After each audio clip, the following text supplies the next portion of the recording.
Thanks for joining us this week on PI Perspectives. Matt gets back to regular show content with Lacey Keller from Gryphon Strategies. Lacey joins us to discuss big data. What is big data, you ask? You're about to find out.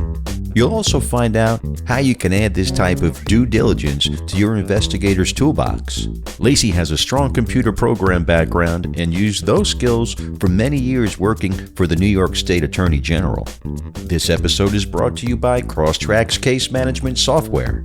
CROSStrax integrates with programs you already use like QuickBooks, DelvePoint, ScopeNow, Investigation Video Editor, Word, and more. The integrations combined with powerful features such as automated audio transcription and report generation help investigators generate revenue and improve efficiency. The system can be customized for any investigative specialty.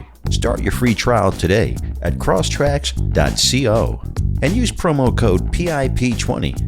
And speaking of DelvePoint, they're also sponsoring this episode. DelvePoint was founded by investigators with more than 70 years of combined service in the industry. From missing persons cases and custody disputes to insurance investigations and criminal cases, DelvePoint's billions of records from all 3 credit bureaus allows you to develop a complete profile of your subject. Now make sure you check out Matt's Quick Hit segment with Nikki McKinnell-Marler for some great free resources.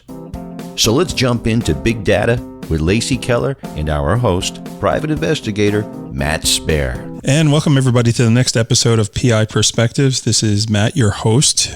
Great show for you guys today. We're going to be talking about big data. We're not talking about the coronavirus. We're actually talking about big data today. Joining me today is Lacey Keller from Gryphon Strategies. They're actually based in the city and up in Westchester.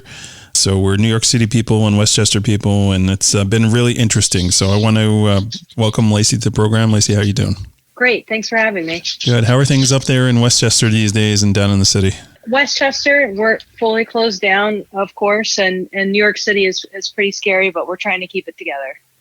Yeah, it's been nuts, right? Every day is different, and I see it's been like some slow days and some busy days and some days that you're pretty much slow all day, and at the end of the day, you get that job in. So hopefully by the time this episode airs, this is all going to be a thing of the past, and we're going to be moving on. And I want to say we're going to be getting ready to go back to work, but who knows these days? So tell me a little bit about your background. What did you do before you got into working for Gryphon? Yeah, thanks. So I'm originally from Kansas. So to any of the listeners out in Kansas, hello. You're my home state people. I had moved to New York about 10, 11 years ago to go to graduate school. And I thought I was going to do international development and a whole bunch of, humanitarian work around the world. And had really gotten interested in doing labor economics and studying the workforce and data here. And so I, after my graduate degree, went to work for a labor union in New York City called SEIU Local 32BJ. And that's where I learned how to do a lot of the data work that I've been doing recently. One of my very first assignments as a lowly intern was to look up the square footage of over 2,000 buildings online. And if anybody knows their due diligence work, you find square footage and anything about buildings in the tax assessor's site. Right. And so we built a scraper to scrape down that data. And that's when I realized there's kind of an interesting way to go about data. Continued on to go then work at the AG's office, the New York State Attorney General's office, for a number of years, where I created their data science and analytics program, and then now working at Gryphon doing very similar type of work. So how did you see yourself start off as just kind of like a computer person, analyst, and realize that, hey, there's a way to tie this into investigative work? Yeah, if you would have asked my mom if I would have ended up in this career, she would have laughed at you, because I liked math just fine growing up, but I fancied myself as an artist, was going to go to art school for undergrad, if you believe it or not. But I always had a good thought for systems and building, I guess, like a different way to look at things. And so I would always look at things from a different perspective or build a better system. And so when I was thinking about investigative work, it was not about being able to find data that wasn't already available to me. It was about finding that data that was available to me faster and in a bigger, better, stronger way. And so that was always kind of my driving light whenever I was doing any sort of investigative project, was why do one when you could do 1,000, Right. So that's, I guess, where the term big data comes in, right? Because there's big files, lots of information to go through and parse through and pull out what you need, right? Exactly. Big data, that definition changes. So any definition that I give today will be outdated tomorrow, because the amount of data that we continue to produce as a society changes and grows. I don't know if it would be exponentially, but definitely grows every day. Right. For example, Facebook had to actually develop a different way to store data because of how much content we were sharing on their platform. They had to completely develop their infrastructure to handle the growing evolution of big data, if you will. Yeah, it's really crazy to see when something like that just, it takes its own life, right? It starts off as one thing and then it just starts growing and growing and growing and going in a different direction. You don't even realize what it looks like from when it first started. It's really interesting to see that work. So I guess to you then, like the whole problem solving aspect of it, that's something that you were drawn to. Yeah, always. I remember when I was first starting as an investigator at the union, we would do a lot of public records investigations, public records research, whether it was 10Ks or tax assessors' documents to find that information. I remember the older investigators would tell us, oh, back in the day, it used to be the art was going to the assessor's office and being able to get the documents and being able to sweet talk them into the public records. And now the art is in speed and volume. And so I think that as the game has continued to evolve, or the art, if you will, has continued to evolve. And so that's what I find most interesting now. Right. So it's your ability to get through things quicker, not, hey, I brought you some donuts or anything like that, right? Exactly. No sweet talking. Exactly. That's cool. So what was that like transitioning from working for the government to going into the private sector? I really don't like working by the billable hour. Yeah. That's the hardest part, I would say. A lot of the content's the same. Not in the subject matter, but in the approach. And even a number of the members of my team have come with me. So the way that we work together and the way that we approach problems is very familiar to us. But, we always attack a problem thinking about what is the question that the client wants to answer, and what do we need to get? What types of information do we need to obtain to answer that question and to help them complete that investigation. So what does your clientele look like? Obviously, don't name names. You have your privacy agreements and everything like that. But like the typical client that would require this type of analysis, what does that client look like? Predominantly we're focused on plaintiffs, law firms for sure, because to bring a case, you have to show cause. And so that's very useful information for them. And that's, a position that we're familiar with being from a prosecutor's office at the AG's office. So coming from a prosecutor's office. So that position is very familiar to us. But we've also had a number of private equity clients, nonprofit clients, and government clients as well, all needing this type of information and support. Okay. Can you give me an example of like those type of agencies, like what type of data they would need and why would they be reaching out to you? Yeah, some agencies are reaching out to us, especially governments are using us for helping them prioritize their work, which was a role that we often played for the New York State Attorney General's office. Governments are dealing with limited resources and they have to make the most of what they are given and what they're budgeted. And so they want to make sure that they're going after the biggest and the baddest of the bad actors, if you will. Right. And so we will help them prioritize, whatever investigative they'll give us an investigative subject area, and then we'll help them prioritize within that area, which was something we did very frequently at the AG's office, and we've done for a number of government clients. Okay, so if I'm like the average investigator out there listening to this program, understanding that this tool is available and out there, what are some of the ways that the average investigator can say, like, hey, this is something that maybe I should call my client about and talk to them about and potentially contact Gryphon and let's see if we can work together. Yeah, I always say if you have something that is big, messy, or complicated is a good time to call us. Or if you're finding you're doing something pretty repetitively, you're clicking on the same thing or opening the same file or looking for some sort of pattern. Anything that is repetitious, large, or complicated is a good place to call us. We've worked with data sets that are in the trillions of rows, and we've worked with extracting text messages from PDFs and comparing them to trades that have occurred on a given day. So there's the possibilities of what we are able to do are pretty open. And so if you just have a creative way of thinking, that's a good time. Awesome. That's a good client to have. So you do financial investigations, huh? Like looking for people that are dumping stocks and things like that?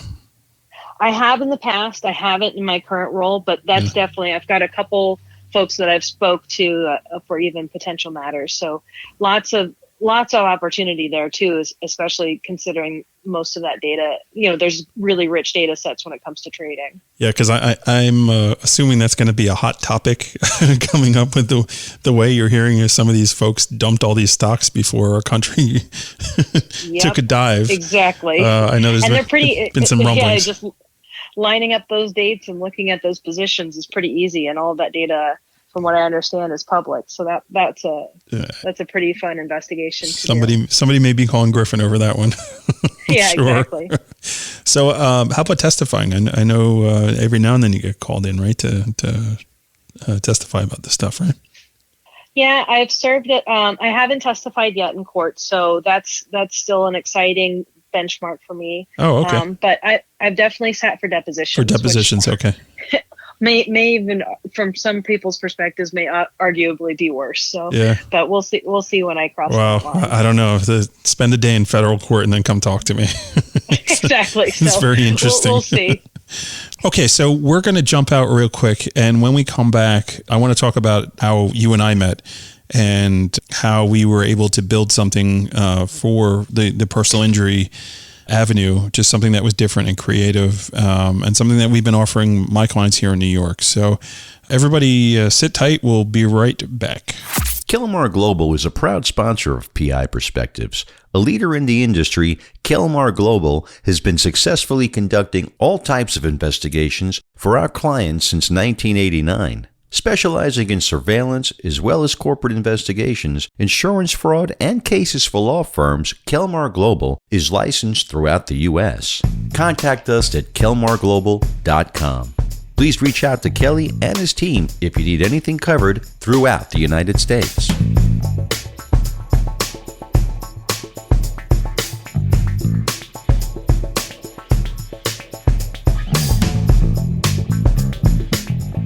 And welcome back to PI Perspectives. This is Matt Spare.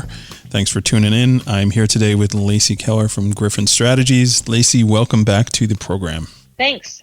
All right. So we were talking about how you and I met and how we got to do some business together. So I actually met you through the Certified Fraud Examiners. They had a breakfast meeting a couple of years ago, and I was like, you know what? I'm going to go check this meeting out.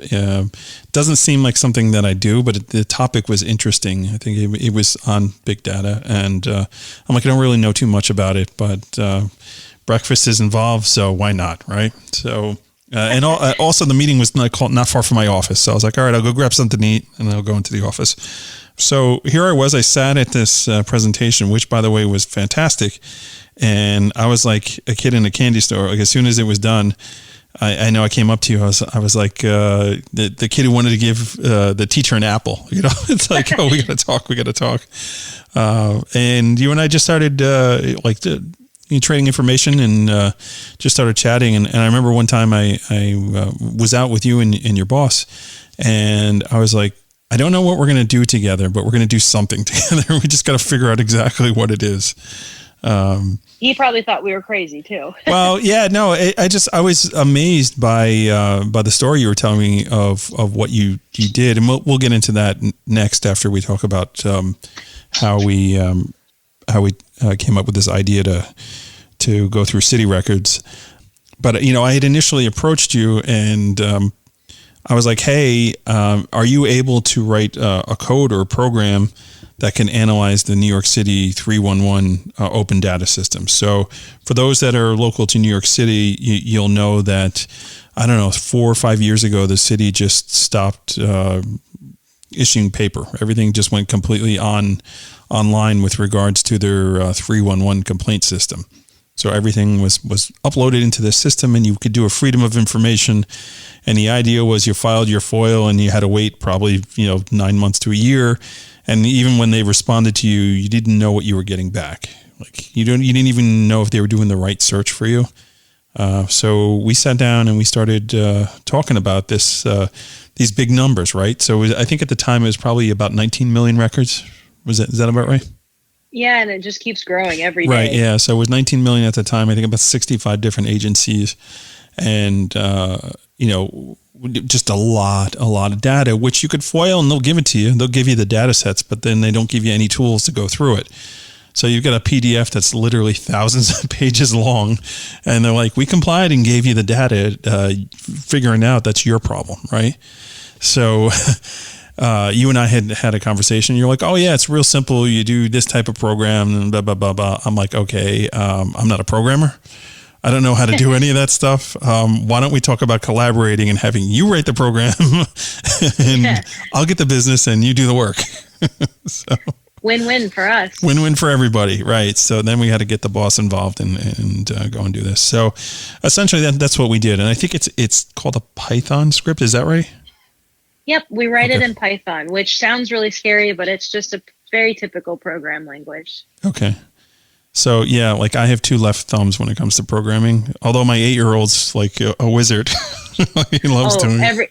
Every kid's going to put me to shame in a couple of years based off what they're learning in school. It's crazy when he does, and the things he knows about. I'm embarrassed, that he's so far ahead of the game for me. But right, so I approached you and said, okay, so this is my goal. This is what I want to do. I want to be able to find prior complaints of trip and fall accidents and or slip and falls or broken hydrants, anything to do where somebody would call 311 to make a complaint about something. I would like to access that data. And I think we ran some tests to find out like what type of data came back to see if it even made sense. Sure enough, what was cool about it was not only did the complaints come back, it would come back of when the complaint came in, how it came in, what day they acknowledged it, what they found when they went out and took a look at it, and what the resolution was. So when it comes to like the legal jargon of all this stuff, just because somebody called 311 and made a complaint didn't mean that the city was on the hook for the repair. Really, what was getting our clients over that hump to be able to claim that they had prior and actual notice of it is them acknowledging that they received a complaint and then that follow-up work that they did. So that was the meat and potatoes of that research. So it wasn't just, showing like, okay, well, there was a complaint that came in on this date. It was more along the lines of the complaint came in, we went and took a look at it. This is what we did. Here's the unique ID number to that complaint. So basically, I wasn't actually getting the complaint itself, but I was getting record of it. So being able to file our freedom of information request using those unique ID numbers is like a home run, because the city can't come back and say, oh, well, we exhausted all our research and there are no records available. Which whenever I see something like that, I'm like, did you actually really do the work, or did you take it from the left pile and put it in the right pile and just stamp it? Yeah. And some of that data is particularly, sorry for cutting you off. No, please. I'm rambling on here. I'm excited to talk about Yeah. Like this is your show. Like you're the guest here and I'm like jibber jabbering. So please cut in. When someone's calling 311, there's also, they might be, let's say they're complaining about a pothole, right? There's this pothole in their street, and every time they drive over it, the car goes thump, thump, and then they drive halfway down the block and they're like, gosh darn this dang pothole, I'm going to call 311. But by the time they call 311, they look up and they're like, oh, I'm at house number 345, when really the pothole that they're upset about is at house number 299, right? And so the beauty of what we do is it's geographic centers. So you look for an area of where the accident had occurred, and then we build out a little bit of a radius depending on what type of complaint it is. Sure. For slip and falls, it's a little bit more narrow, but potholes, we draw a little bit bigger of a radius to help capture some of those complaints when they come in, because there's just a little bit of inherent dirtiness to the data when it comes to 311. Well, I'm going to build on that story. So we had an actual case we did out in Staten Island where you guys had run the search for me, and the person that called to complain about a particular, I think it was a fire hydrant that was broken. And when they called it in, they gave the exact opposite. Like they said, like the northwest corner, and it was really like the southeast corner. So if you had filed your FOIL for the northwest corner, it would have come back as a no hit. But because we had done that geocentric search on it, it actually came up. And then when you dug a little deeper and you got into the meat of everything, you see that the person that went out to take a look at it says it was reported at the northwest corner, which is incorrect. It's really at the southeast corner. It's actually in the guy's notes. That's fantastic. Yeah, it was great. It was great. And then, there was a whole log that we had gotten of the repairs and how they went and repaired it, and it was still broken, and they had to go out like 3 or 4 times. They couldn't figure out why the asphalt kept collapsing around this fire hydrant. So it was very interesting, which, by the way, was Department of Public Works. It wasn't like Department of Transportation or anything like that. Or Department of Environmental Protection actually does the hydrants, not Public Works or Transportation or anything like that. So that was an instance where the geocentric search was a home run, and that's happened more than once, because you really, I find when it comes to data, you're at the mercy of the person who's entering the information in. So you really don't know if they're doing it correctly. You're hoping that they're doing it correctly, but you just don't know. Garbage in, garbage out is always what we say. There's a lot of garbage in New York City. And a lot of garbage complaints too. We haven't even gotten to look at those. Yeah. And one of the other cool things is there are different data sets. So, for instance, the Vision Zero for motor vehicle accidents. There are a couple of highways of death out here. They call them just the boulevards or intersections that are they've had a lot of fatalities. And often when you have a case like that happens, and let's say the person who causes the accident has a very low insurance policy, the attorney's like, okay, well, I have no one else to take a look at. But if they are able to take a look further and possibly do a design defect or show that there is actual notice of a problem at a particular intersection, that adds meat to their argument as to tying in a city agency or a state agency for poor roadway design. And that data is all there. You just need to know how to find it, which, we've had a couple of those cases that we've worked on too, where it's just interesting, the info that's returned. It's all there. You just got to know where to look for it. Yeah, New York City is an amazing city for tracking information. I'm always frustrated when I can't find something that I'm looking for in this city, because we track everything from rats to the winning lottery numbers to baby names. It's all there and really easily accessible. Definitely. And for those folks that aren't in New York, it doesn't mean you can't do this type of stuff. So if the city that you live in is actually, if they're online, if their prior complaints are actually housed electronically, you should definitely reach out to Lacey and her team. They may be able to help you get that information and parse through it and be able to do the same kind of research. It's not something that's unique to New York, right? Any city that has that type of system in place, where there's this electronic storage of documents you can go through and analyze, correct? 100%. And it's I always tell people when they're starting a new investigation and they're not sure what type of data they can find, search for their jurisdiction's name and the word Socrata, SOCRATA. I hope I spelled that right. That's where New York City, New York State all put their open data. Even my hometown of Topeka, Kansas has a Socrata open data platform. And so that's going to be your best bet for finding out whether or not a city has an open data portal. Those open data sites are very easy to use, very user friendly when it comes to programming. So Right. Definitely check that out. Right. So let's say like the average investigator is not this big time data person, or they may not have the need or not sure if they have the need. Like how would they approach it? Let's say you have a project and you're looking for this prior information. Like what kind of advice can you give them to start off to do this type of work? I would definitely go to that Socrata site. It's meant to be very public friendly. It's not a bunch of coding looking type interfaces that look like, it's only something from the Matrix or CSI. So these platforms are very user friendly. You can typically put in a Google like search box the thing that you're looking for, whether it's online property records, or if it's injuries or complaints, 311 records, if you will.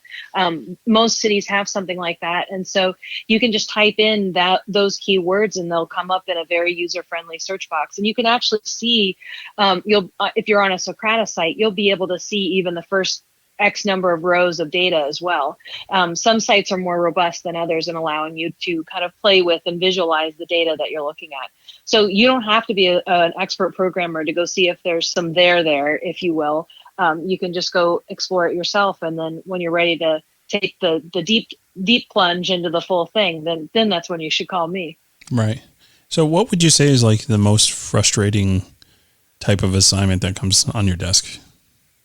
I hate assignments when there's no data there, and it seems like there should be, right? There's just some questions that there's not a data set that's tracking that information, but it seems super obvious that it should be there. Of course, now that I've said that, no example comes to mind, but that's, I think when you're working in data, some of the things that we do it's almost wizardry to people. They think like, well, you can make anything happen. And sometimes we can't make things happen. We don't invent data. We use the data that's given to us. And so if it doesn't exist, it doesn't exist. And that's a very frustrating part of the job. Yeah, I'm sure. Speaking of like compiling and counting everything, I was listening to Governor Cuomo talk today, and he was talking about the 400 something thousand, I think it's 463,000 cases of coronavirus in the world right now, and how every single one of them has been cataloged of symptoms and like how long they had it and what led up to it, how they recovered. And I think John Hopkins University is still tracking all this stuff. And it's really kind of fascinating when you think about it. And they're running predictive models off that, right? Yes. To try and determine when we can all go back to work, which hopefully by the time we're all listening to this again, we're all going back to work. But, we don't know. But, data is essential. It really is essential for us to predict patterns and, gather information and answer questions, right? Yeah, of course.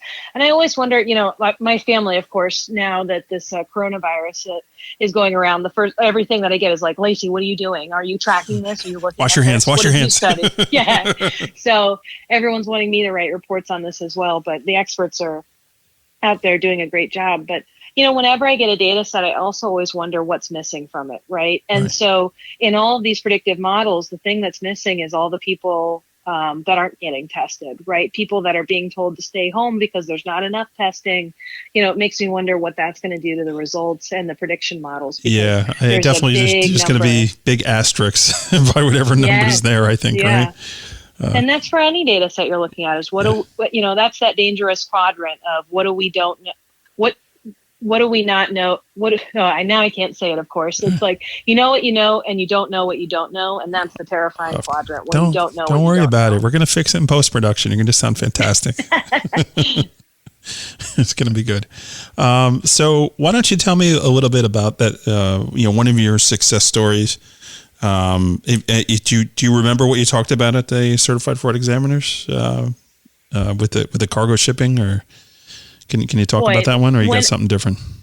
I've got a ton of different cases, and whenever I give this talk, I probably rattle off 20 or 30 different things that we've used data for just to get people's wheels turning. Because I think when people hear data, they're like, oh, financial cases. I don't have financial data. I don't need data. Right. And to be honest with you, one of my favorite cases that we worked on was a dumping case. It was an environmental protection case. It started actually as a public corruption case, if you really want to go into the background of the investigation. So a company was dumping fill dirt into a public park out in Long Island. And they were getting the dirt from New York City and the debris from New York City construction sites. And so what we wanted to show was where that dirt was ending up.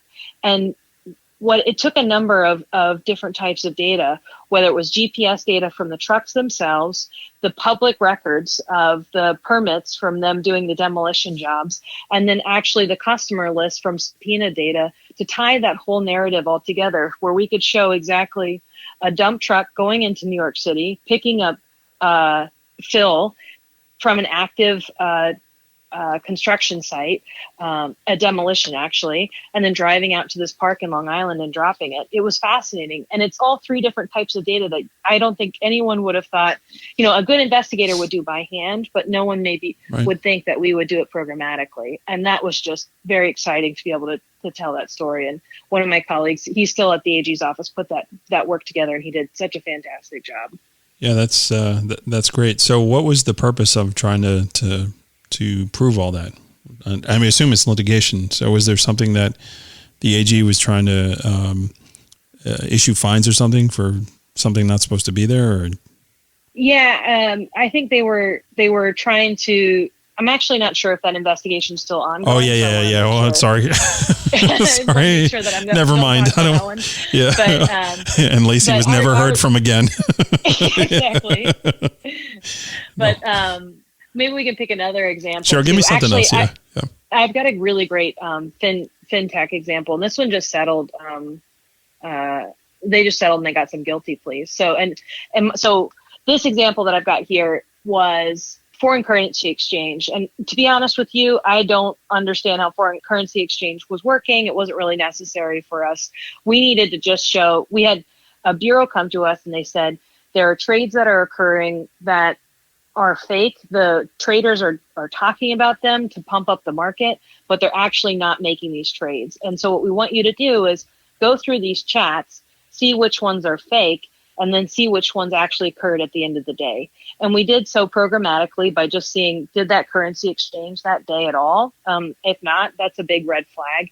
If it did it exchange at those rates? That's a yellow flag. Those went on to be reviewed by attorneys, and so on and so forth. And so we were able to go through multiple exchanges and programmatically go through all these trades that they were going to have some poor guy, poor investigator go through by hand, painstakingly, one at a time to try and filter through these. And we were able to do it programmatically, cut forward a few months. And the AG's office was able to secure a guilty plea and a very large settlement from these persons involved as a result of this work. And so that was very exciting to see some case that we wouldn't have even thought, wow, extracting chats and text messages and comparing them to trades, like who would have ever thought that was data? But that's very much in the type of investigation that we would do. Yeah, very creative.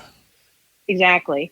It was always kind of our favorite partner when somebody would say, I've got this crazy idea. Can we do X? And that was always such a great partner for us because they were thinking about the big picture and what was possible, but just lacked the ability to do it. They were either like, this is going to take us way too long to do by hand, and so we need a computer to help us, or the data itself was just far too large. And it definitely needed some computer assistance to get through it. Yeah, that's kind of, goes back to how you and I started doing business together, right? I have this problem of I need to get access to this data and I can't do it myself, right? And they don't even allow me to go down there and go through the records anymore. They stopped all that, right? You can't even go down there and say, okay, I'd like to see the files. They're like, no, you got to file a FOIL. And what's going on now, which is funny, is you file your FOIL and you wait. And you wait and you wait and wait. And then like 9 or 10 months later, they'll shoot you an email and they'll say, do you still need this file? I'm pretty sure I still have an open FOIL with the city from my days at the union. Yeah, I needed it like 9 or 10 months ago. Yes, I still need that file. And then they're like, oh, okay, we're just checking to see if you still need it. We're not ready yet. We'll get back to you. It's like, you got to be kidding me. That's what it is. I posted this on LinkedIn the other day. I don't know if you came across it or not, but I kid you not, I filed a FOIL 2 years ago. And you just got it? 2 years ago, and I just got it. Shameful. Excellent. Shameful. 2 years. And it's like, it was like Department of Transportation or something. Like, it wasn't even something that was like crazy. You know? I wonder why. Yeah. I was like, I embarrassingly like sent it over to my client. I'm like, I don't know if your case is still open or not, but this came through. You know, that's why I can never tell them like, oh, I'll bill you when I get the file in. Because you never get it. Unless I'm collecting interest. Yeah, exactly. You'll get that 5-day response immediately. Oh, yeah. Then the actual information. Yeah, that's the other thing, you know. Oh, we acknowledge this. We've got 20 days to answer. Okay. Yeah. You're on the clock. I'm still waiting. I have one like that from Long Island. It's literally 1.5 years old. So. Oh, for sure. I think when I was at the union, I was trying to foil some building records, and they were very visibly available on the website and scrapable if you wanted to, but I was trying to be nice. And so I decided to foil them. And that was just, I never saw it. I actually left the organization before I saw the end of that foil. And that was multiple years. Wow. That's crazy. So enough about our FOIL war stories. I'm sure we're putting everyone to bed over here. Can you give me another example real quickly about, how the average investigator can tie in this type of research to the work that they're working on? Yeah, let me think of a couple others. So I would say social media is a really great place when you're doing an investigation to really try your hand at data. One, because the documentation, so that's like the user manual on how to access that information, is really fairly well written. And you don't really have to invent the wheel. You just follow the directions. And I always tell people, if you can put together IKEA furniture, you can learn how to code. Okay, well, hold on. Hold on. Let's not judge anybody, okay? Yeah, I'm not particularly great at it either. So I just take my time. I break a few things along the way, you know. Those pictures are confusing. You got to make sure you got them facing in the right direction, you know.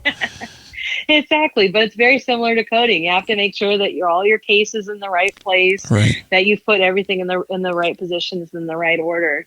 But it's very programmatic, and so I would say like social media is a place where you can get troves and troves of information. Right? Let's say you're doing Twitter, you can get access to somebody's entire Twitter feed if it's public, and see what are they saying and when. Especially if let's say we were talking about insider trading earlier.